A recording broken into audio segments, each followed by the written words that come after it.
Hi everyone, it's Joanne Moffat. I'm here to talk with you about zones of regulation. In our last training, we talked about social thinking basics, and this zones of regulation is the follow-up to that. So we're going to talk about managing and regulating our feelings, thoughts, and actions through the use of the zones and the zones of regulation. Our goals today, we're going to talk about what regulate is. We're going to look at components of self-regulation. And with that includes sensory processing, executive functioning, which we also talked about in the social thinking training. We'll talk about emotional regulation, social cognition, the zones, and tools that we can use with the zones. The thing here I want you to notice is that the word regulate keeps coming up, but self-regulation and zones of regulation both have that word in common. So let's look at that word together a little bit. So when we think about why we have this need to regulate is a verb, and it means just what it says there: to control or maintain a rate of speed, for example, a machine or a process, so that it's operating properly. Somewhat like an engine of a car, right? We have to make sure that the engine is regulated in order to be operating properly. So people need to operate properly. We all do. And that's why we talk about that optimal performance range, OPR, that you've heard a lot about. When you're in your OPR, that's when you're able to be regulated.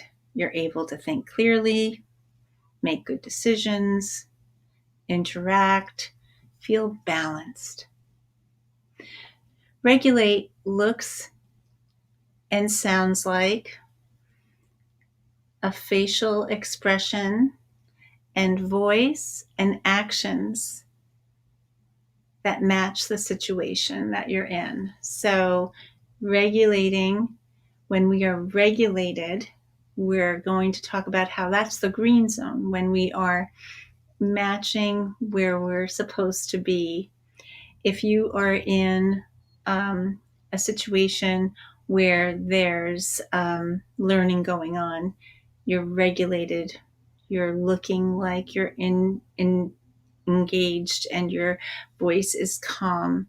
If you're at a football game, you are regulated if you're excited like everyone else.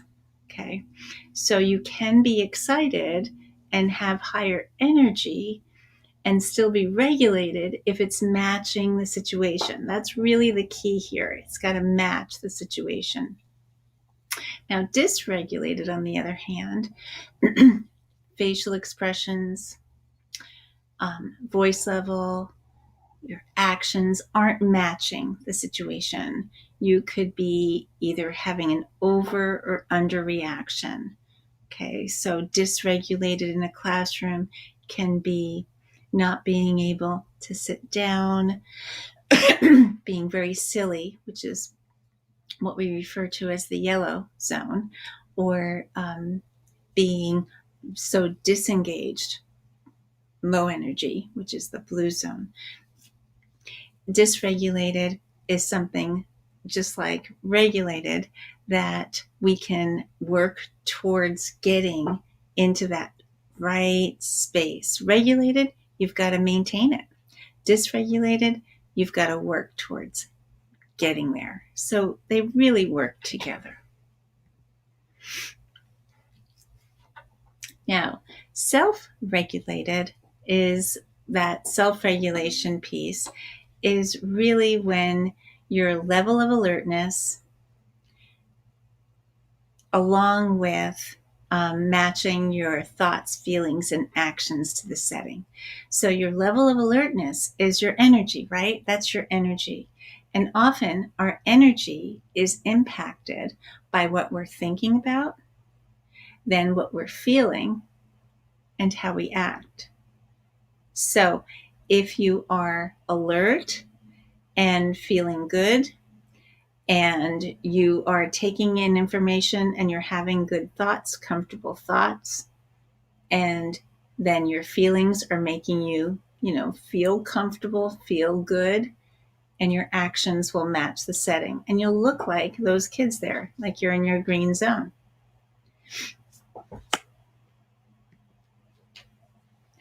For kids who are knowing how to do that regulation to stay in what we call the green zone,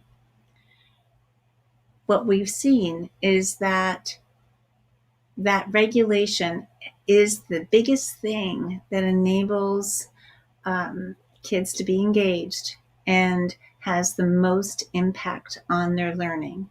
So we're saying that the most highly capable students may have a challenge with learning if they are unable to have self-regulation.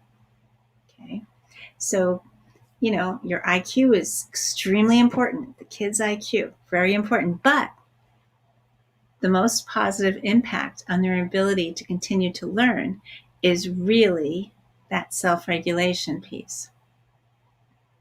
There's a lot of studies that have said, and the Blair and Raza, the names there, that's a study that you could actually look up to find more information about self-regulation and the positive impacts on learning. School readiness and self-regulation. If kids are able to manage themselves and get back in that green zone, they are much more ready to go from preschool to kindergarten, and then to exceedingly as they go from one grade to another grade where the academic rigor is increased, they're able to manage it. So school readiness and ability to grow and continue to grow in their learning really is impacted by their self-regulation. And then we look at stimulating environments and social emotional learning. Zones of regulation really goes hand in hand with your social emotional learning, because kids have to learn that their energy is associated with emotions that they have in their body. And we'll talk about that in a little bit more depth, as well as stimulating environments. If a student's environment is over or under stimulating for them, it could impact their energy level as well. And zones really is something that is based on energy along with feelings. So now let's look at the components of self-regulation. And we're going to go into more depth on these as we're introducing this zones of regulation concept. So we look at sensory processing first. And sensory processing has to do with behavior that's filtered through the senses. So we're going to go into more depth about that. But sensory processing really impacts a student's energy. We're going to look at executive functioning, which is the thinking behind the doing. And this is where we've talked about this in other trainings. The wise leader of the brain, that's your executive functioning part of your brain. And it's the ability to stop, read the room, think about the space you're in, the time, objects, and people. Self-regulation includes that emotional regulation piece that we just talked about, the social emotional learning. We'll just review that. And then social cognition, the ability to understand that others have thoughts and feelings that are an experience that are different from yours. And that was first brought up by these two European psychologists, Uta Frith and Sacha Baron Cohen. Very interesting stuff. But the bottom line is that all of these things, part of self-regulation, the sensory processing is part of that, executive functioning is part of that, emotional regulation is part of that, social cognition is part of that. All of that together impacts the energies in your body and in the bodies of our kids that we're working with. So, deeper look. Let's look. So we said part of self-regulation is sensory processing. So each sense that we have has a just right threshold. And to get to that just right threshold, we can sometimes need, we need to seek more input, or we need to defend from too much input. For each of these depends on the person, because each person, each kid, each student is different. We're all unique. So let's just look at what these senses are that we're talking about. We're talking about our sight. Have you known someone that sometimes has a really hard time when it's too bright or certain lights in the classroom?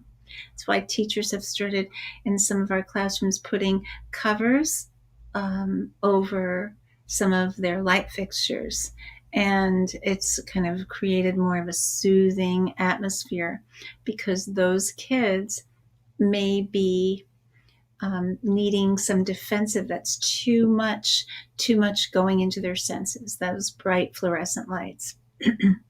Smell, for some of our students, smell can be too much for them, or especially when you're looking at like some of our perfumes and some of our smells that we have in cafeterias. Taste, hearing. Hearing is a huge one. Hearing is one where some of our students who may seem like they're doing just fine, if it gets too loud, they flip over, show too much energy, and they go into a higher zone that we talk about. So they may be acting like they're in the green zone, feeling calm, and then the red zone kicks in because it's too much for them. So that means that they may need a tool, like something to put on over their ears in order to deal with the noise in the cafeteria or in assembly. Touch is another one. Sometimes kids have a need to have more touch, or a tool. And we're going to talk about tools later as we get into talking more about the zones. The other sense is the vestibular, which is movement. Some kids are in need of seeking out more movement, right? They need to get up and walk around. And the next one, the proprioception, is the force that's needed to grade the movements. Like they look to get a jolt. And for some of those kids, we actually have, like a bouncy seat or something that they can be in, because they need that constant jolt, that constant force needs to be put into what they're doing while they're engaged in something in their learning task.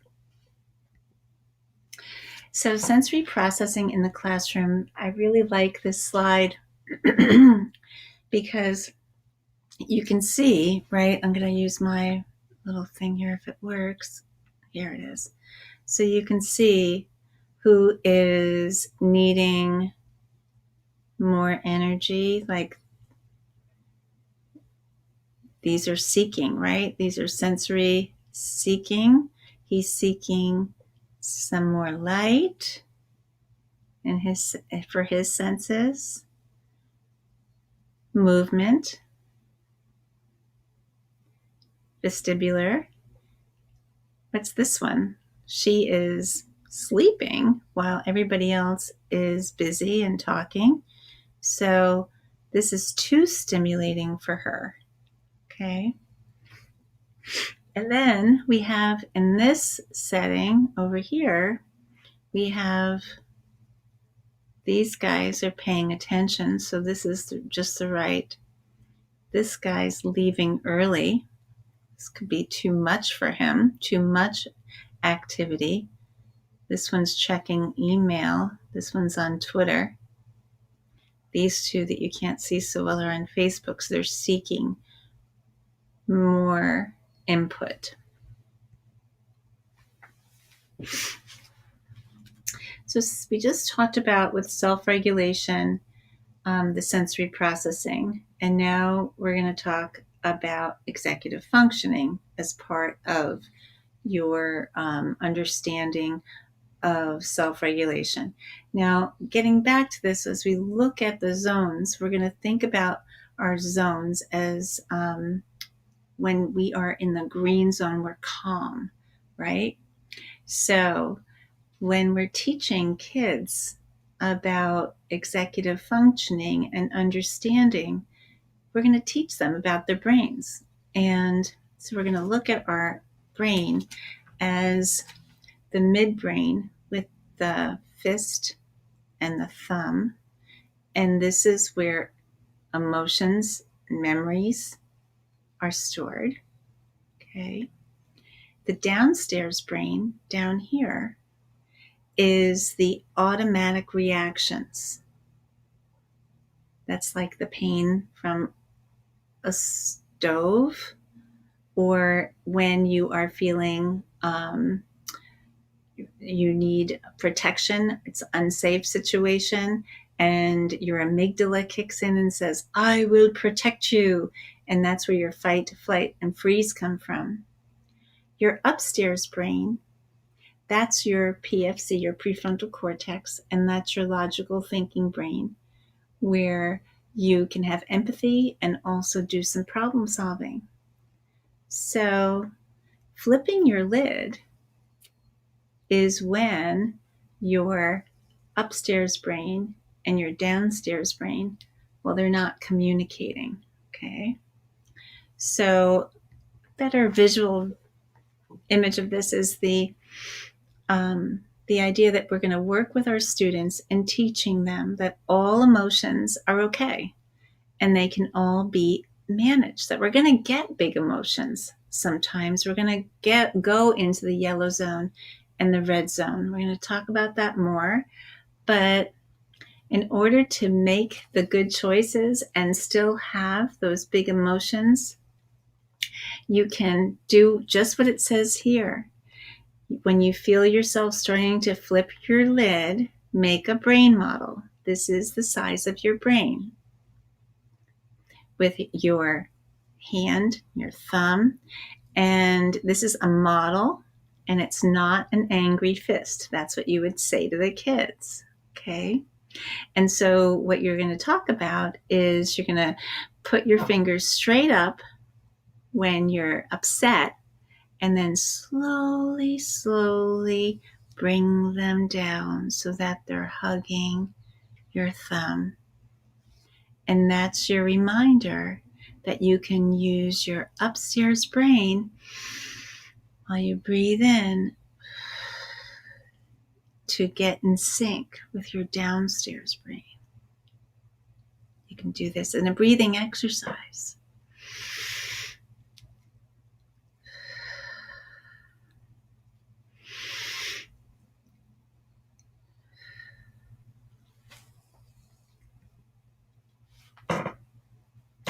Ross Greene, when we talk about moving from our executive functioning with our brain into our emotional regulation, he's a psychologist out of Harvard, and we're going to do a more in-depth training on his approach, but he talks about the fact that kids will do well if they can.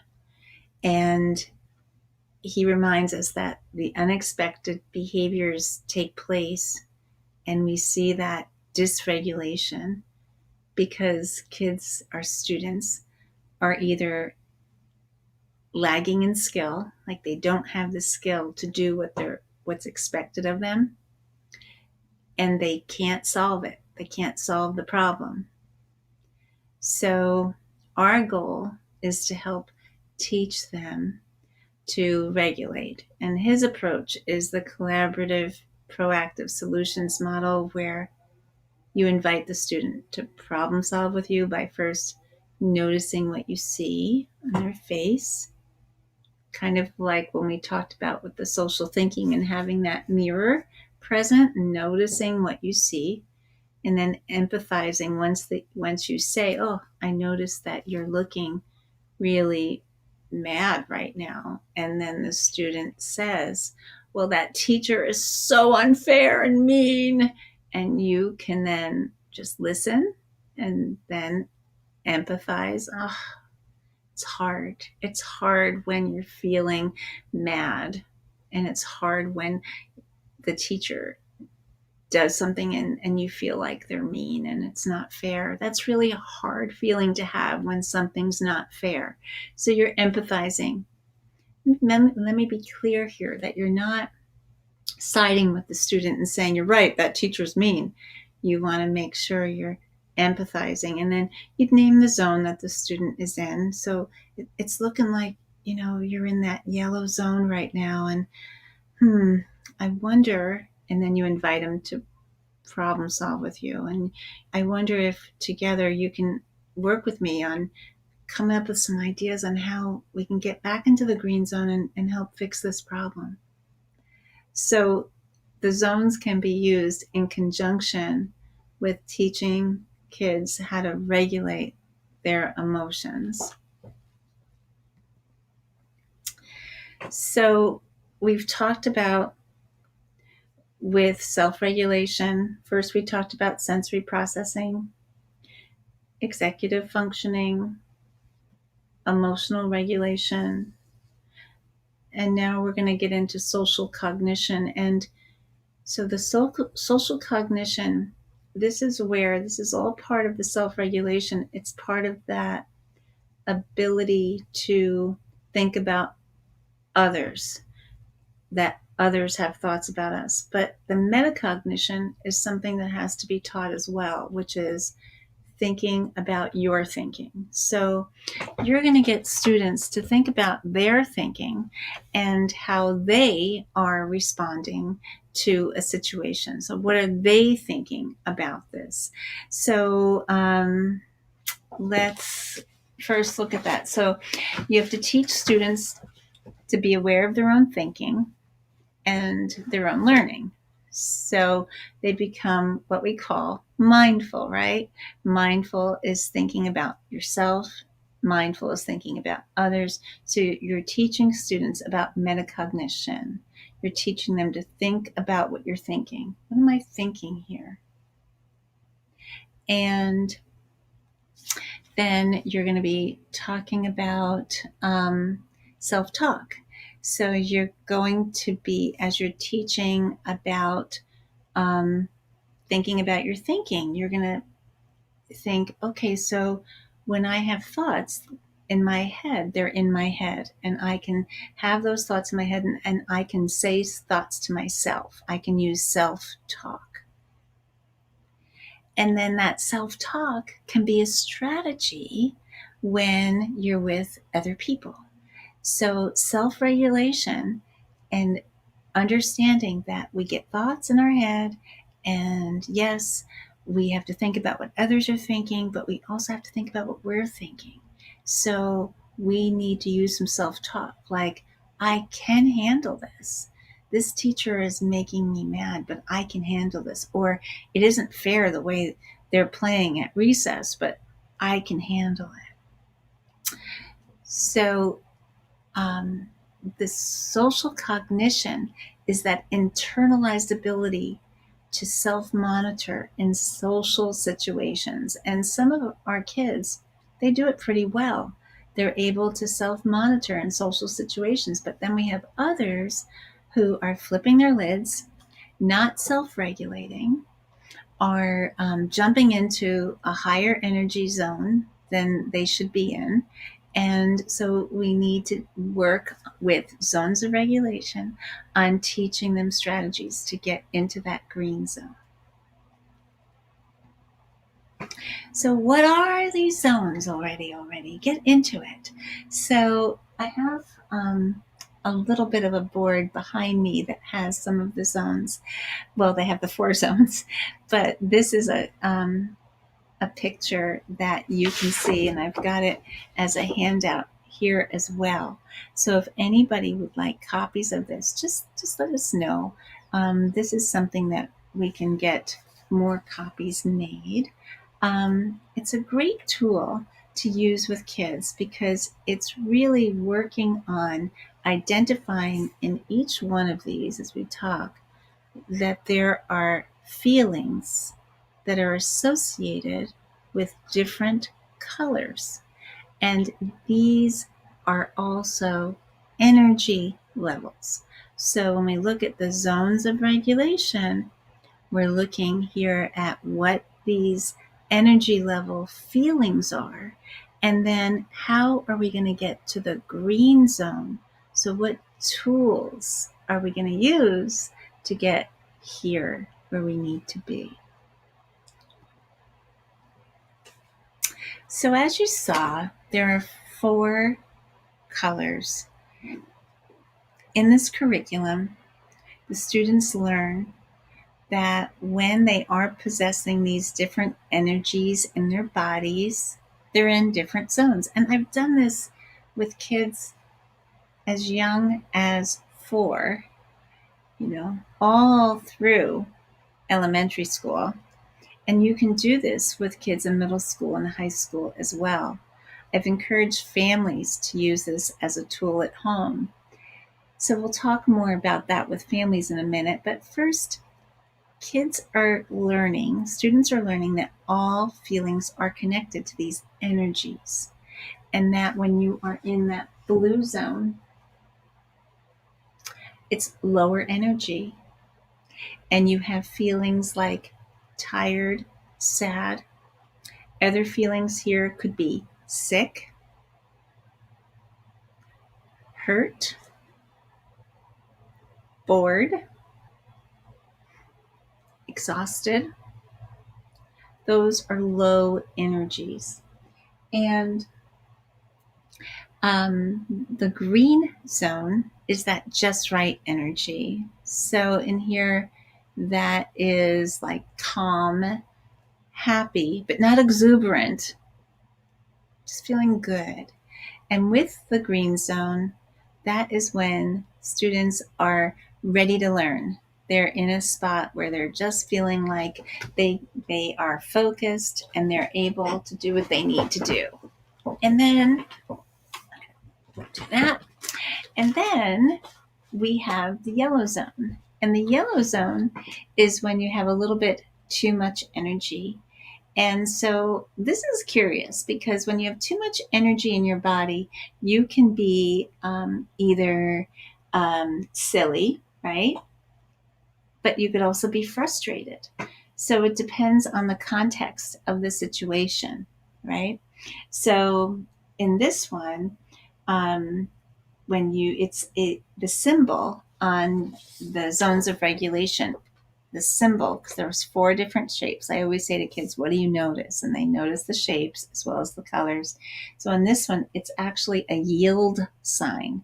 It's like the shape of a yield sign. So what do you do when you yield? You're slowing down, right? Because in here, you could also be worried, anxious. You could be excited for something. You could be overwhelmed or scared. So it's that little bit of extra energy that is oftentimes it's okay to be excited in certain situations, but not when you're coming in to class from lunch or recess, or going in middle school from transition back into class, from hallway back into class.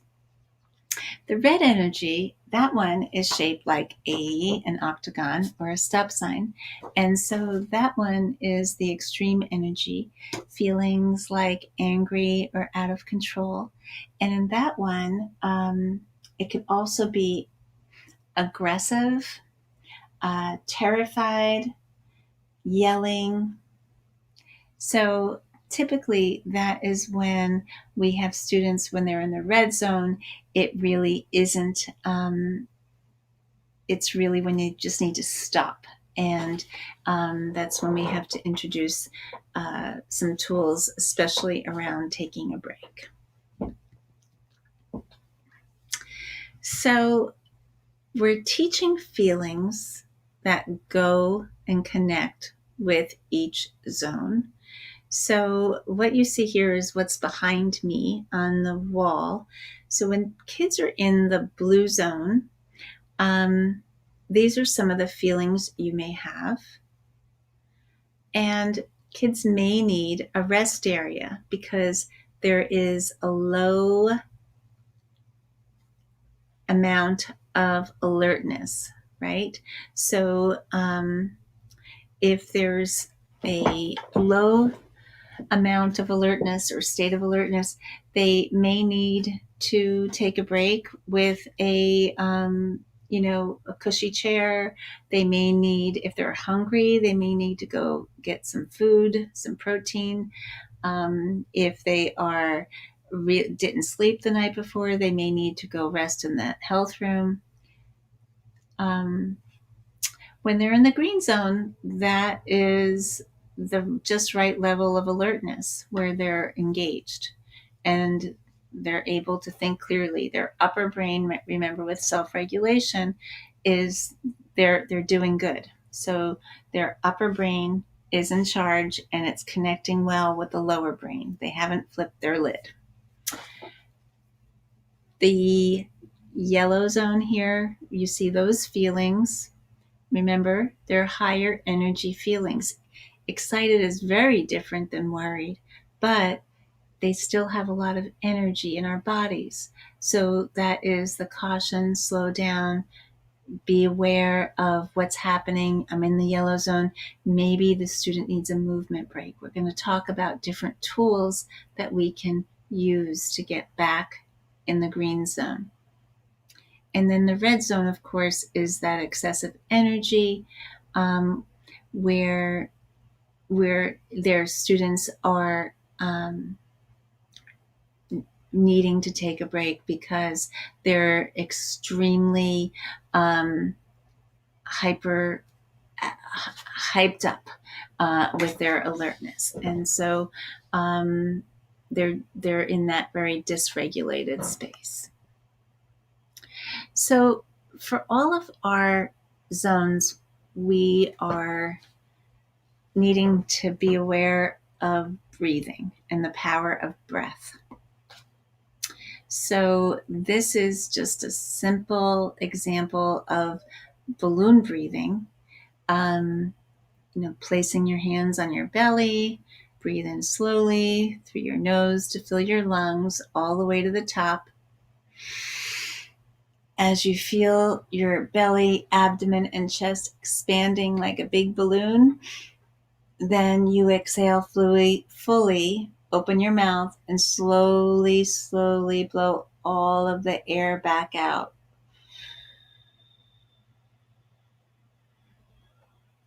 Letting your belly sink down. Doing this 4 times is really key if you're in a heightened alert state. So if you're in the yellow or red zone. Green zone, you still have to be mindful of doing this breathing, and blue zone too. So taking breaths is really good. With the yellow zone and red zone, it's paramount. Okay. Blue zone, if you have not enough energy, getting oxygen into your brain will help it wake up. So that's why the breathing, even if you're in the lower energy, is still something that can be very helpful for you.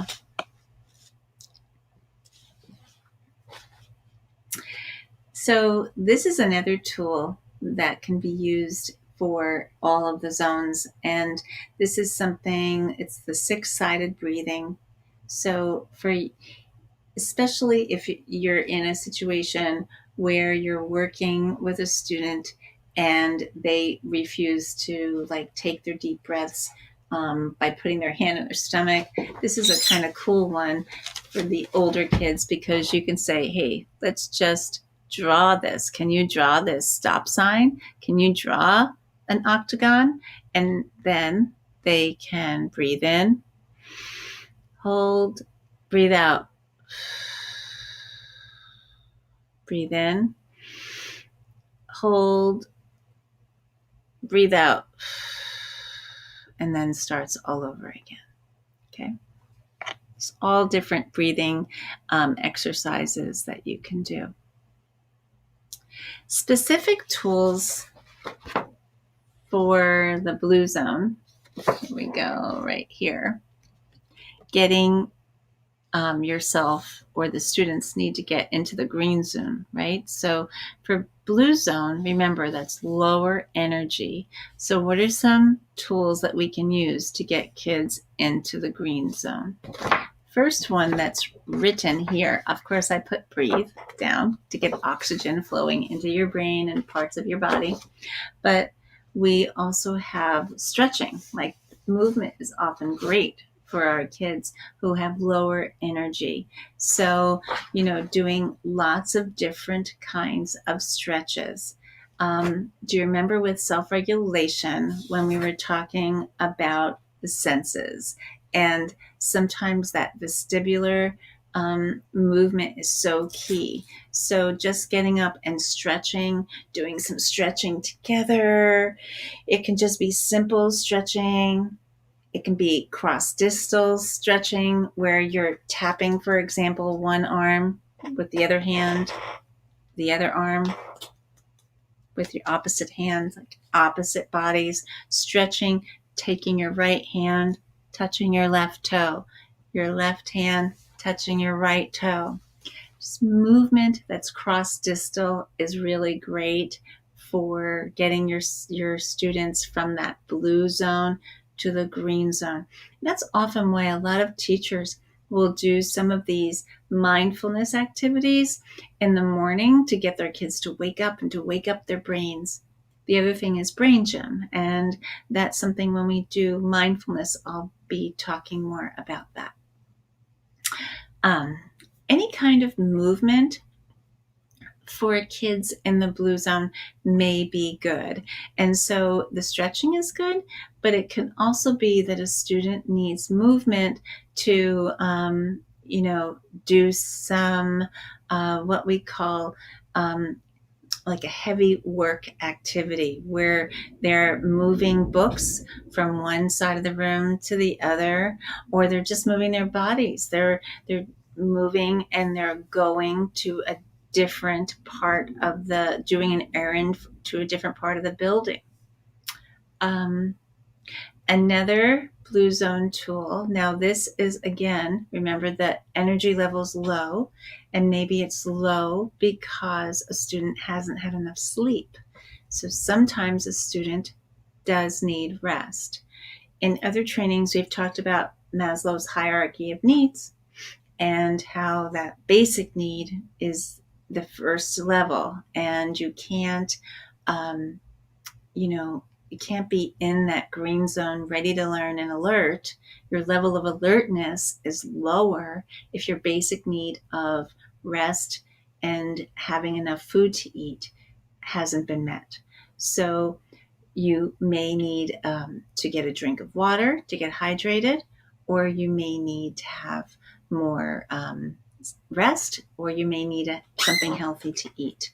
So these are the things that we sometimes need to provide for our students before they can be engaged in learning. in order to maintain that just right level of alertness in the green zone, we need to keep the breathing going throughout the day, even just taking breathing breaks, paying attention to what's around you,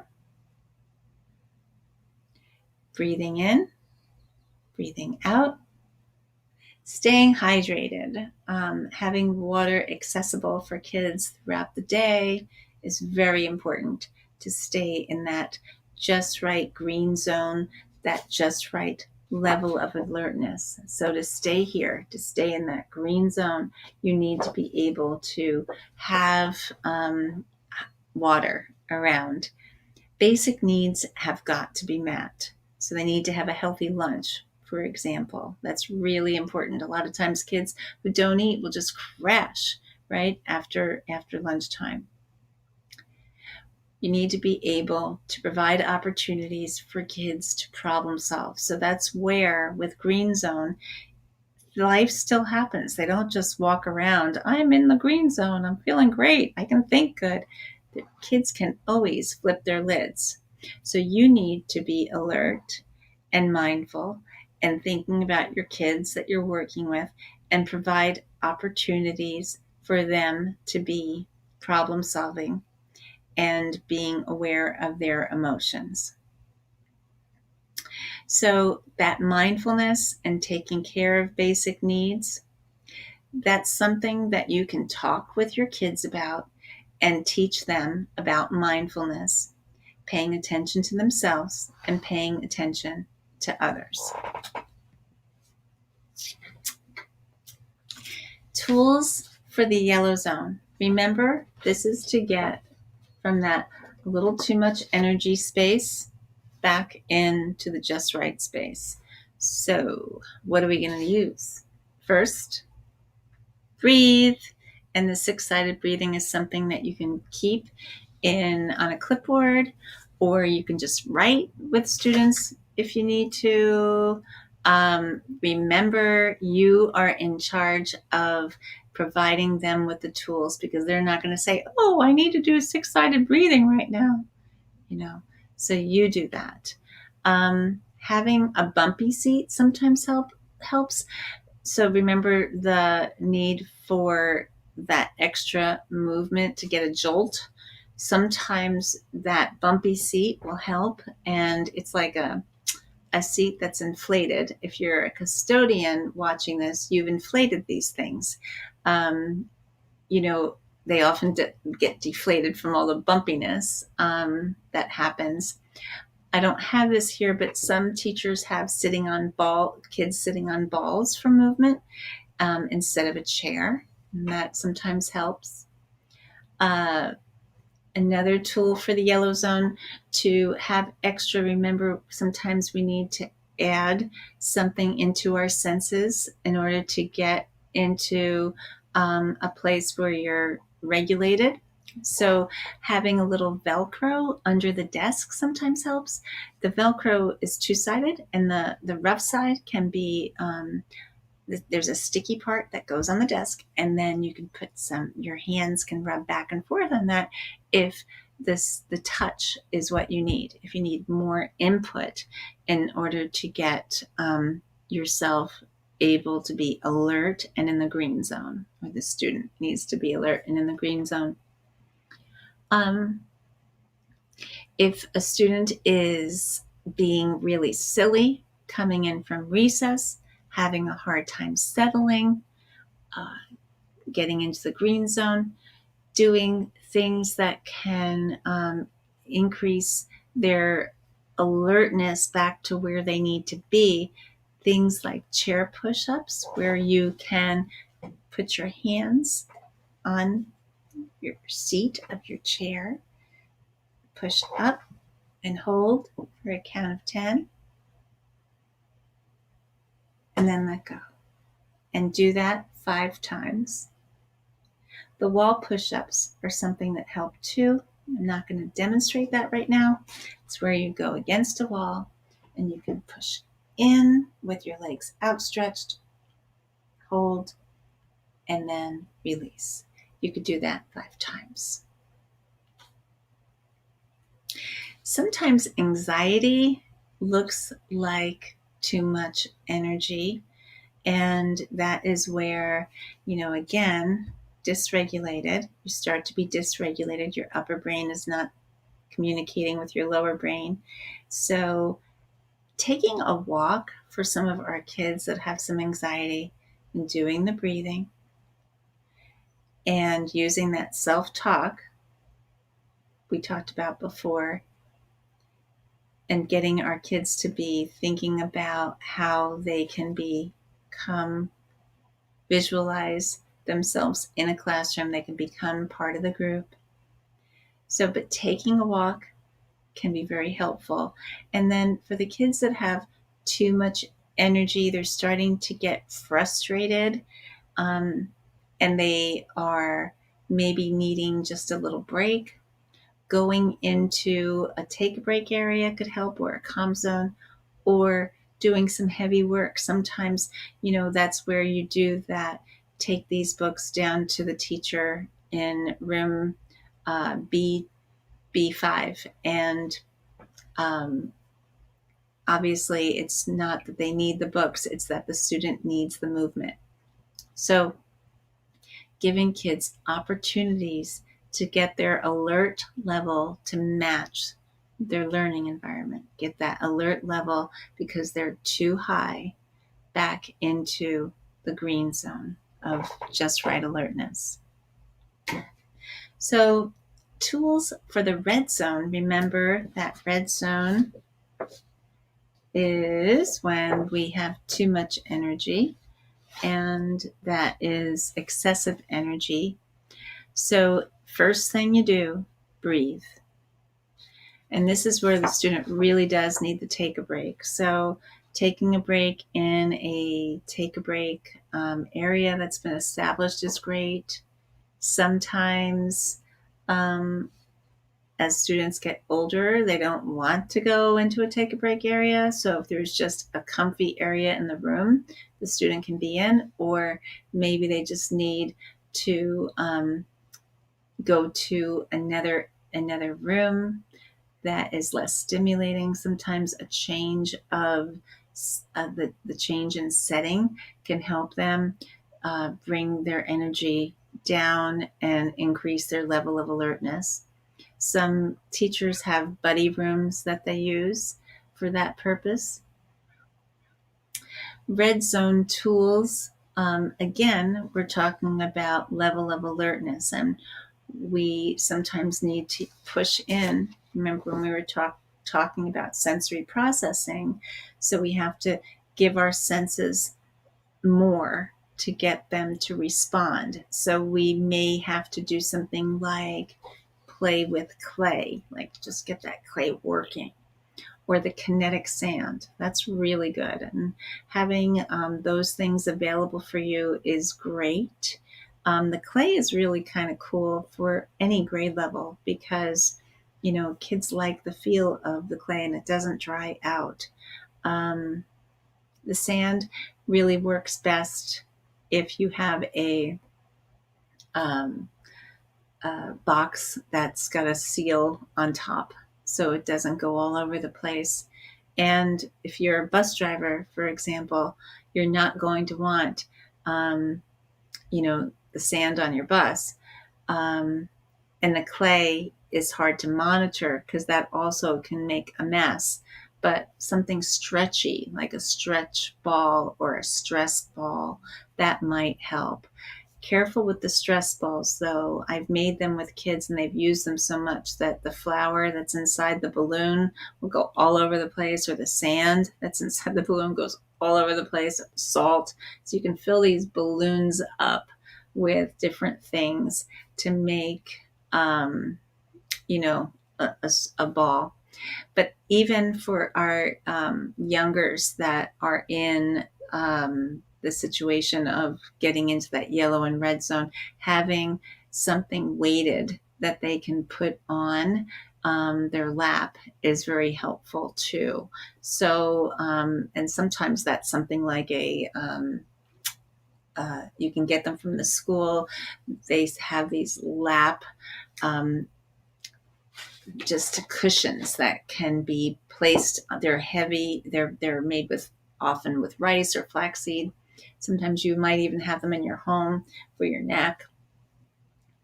Sometimes music helps for our kids. So, I've noticed that some of our bus drivers will listen to certain kinds of music, and sometimes that soothing instrumental, like classical music, helps our kids because it's just a calm sound.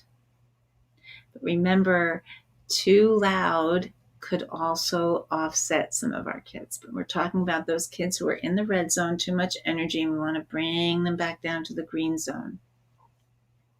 The sensory input, the sensory decreasing or increasing that sensory stuff, you have to know your kids. So it really is dependent upon what their needs are. It's hard if you're driving a bus and you have a lot of different needs on the bus. So having a toolbox tailored for the student with choice activities is really great because they have a couple things that they can work on that are good for them. And it could be, for some of our kids, they might need to be listening to something. Somebody else might need to be drawing something, sketching something.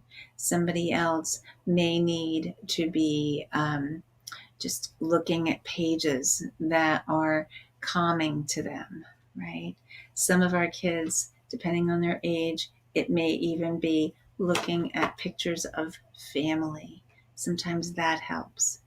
So each zone needs tools that will bring us back or bring the students back to that green zone where there's the calm voice, where there's calm body, and their actions are in control.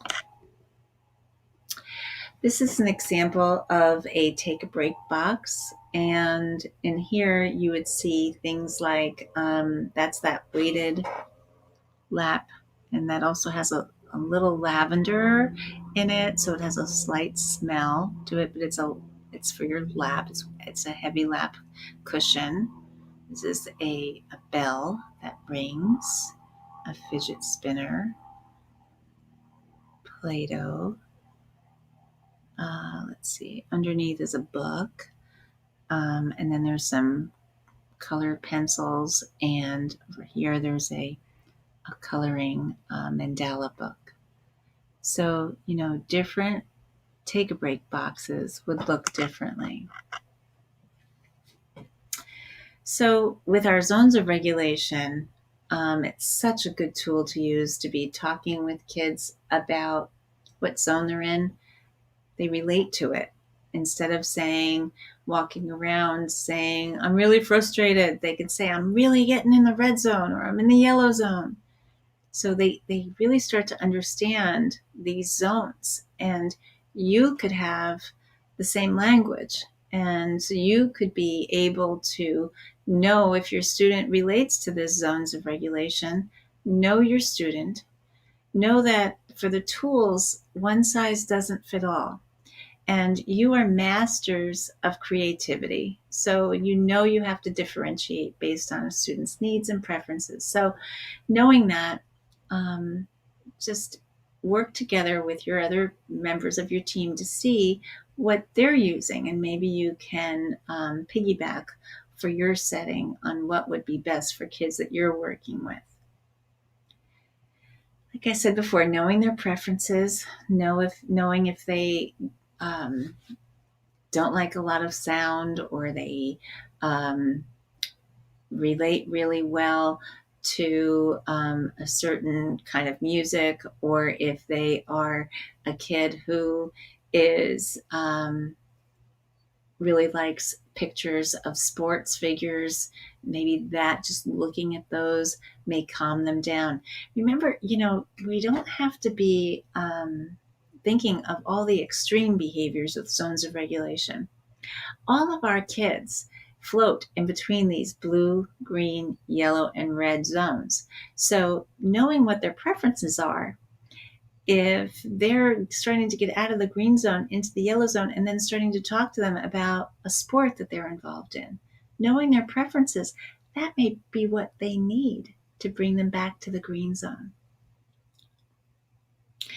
Using the PBIS that we've talked about, the positive behavior intervention support, with the 5 positives to 1 redirection, that's really key.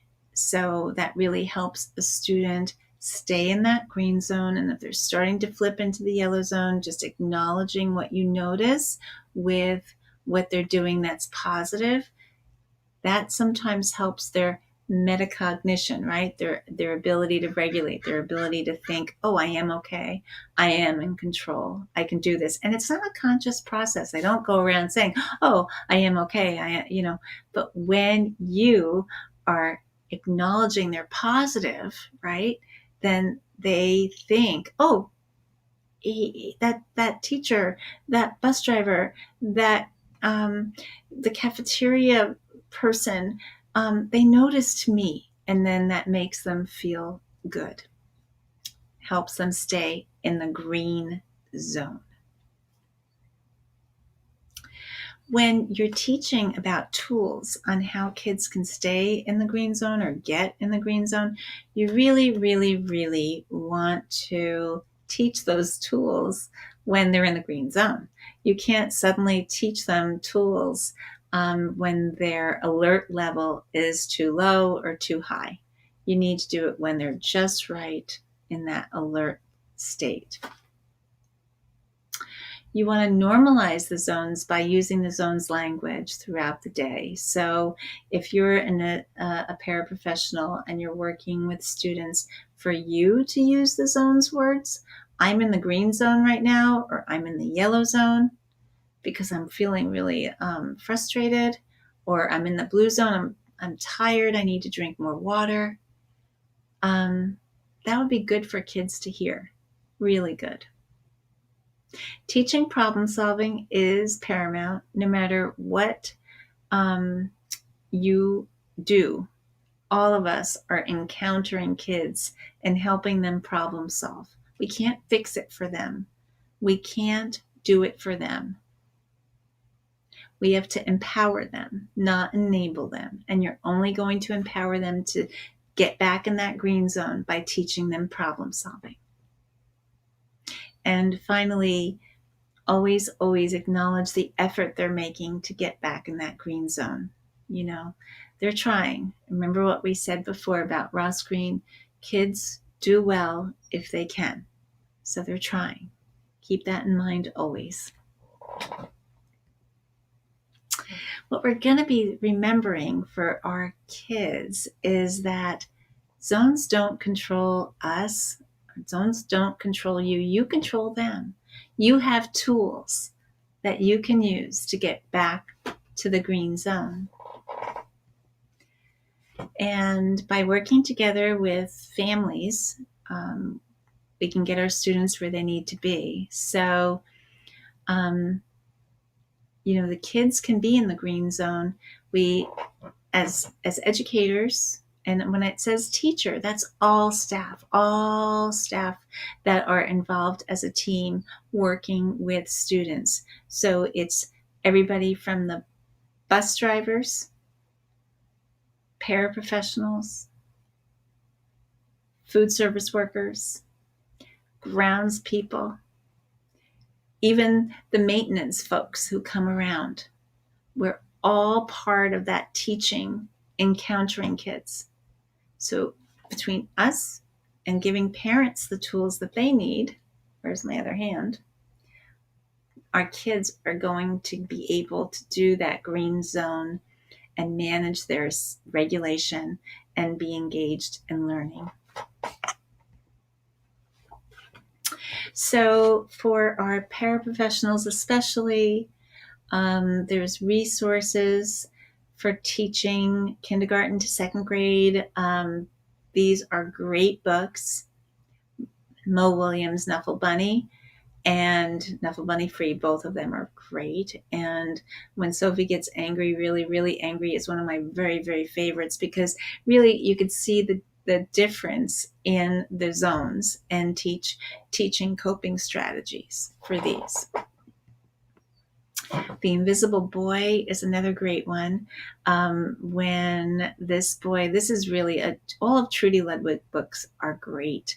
This is a good one for third and fourth, especially around a kid who feels inadequate. So he's in the blue zone because he's not noticed, and he's not, you see how he's got a colored body there. He's all colored in with different blues and greens and different things. But in the book, in the beginning, it's just like a sketch. It's not filled in. So as he's becoming into the green zone and acknowledged, and what makes him feel better, he gets color. So he ends up being in the green zone. It's a great book. This is Patricia Polacco's book, Bully. This is great for fourth and fifth. This is a great story, again, for teaching about peer pressure, but also showing how kids can go into different zones and different tools that they can use to get back to the green zone and just be mindful and being alert about themselves.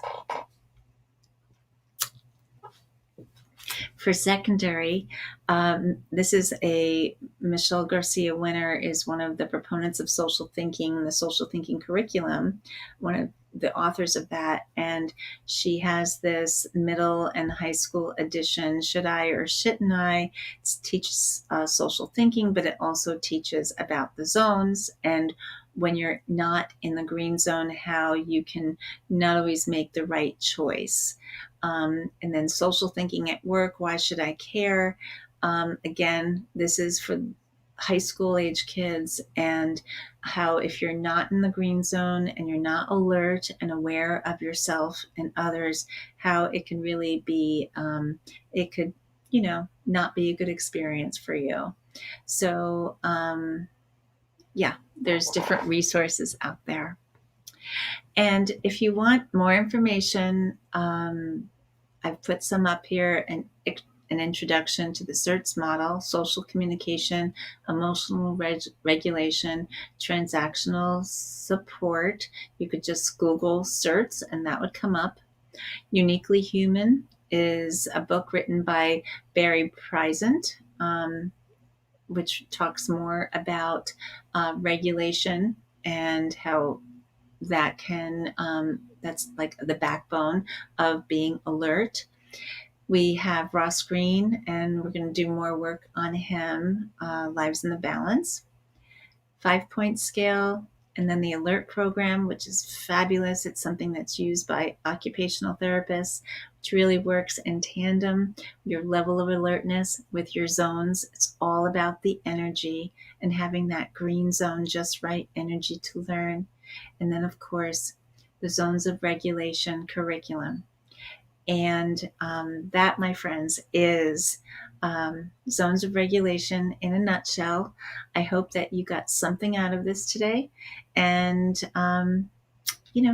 good luck. We appreciate all that you do in your work with our students.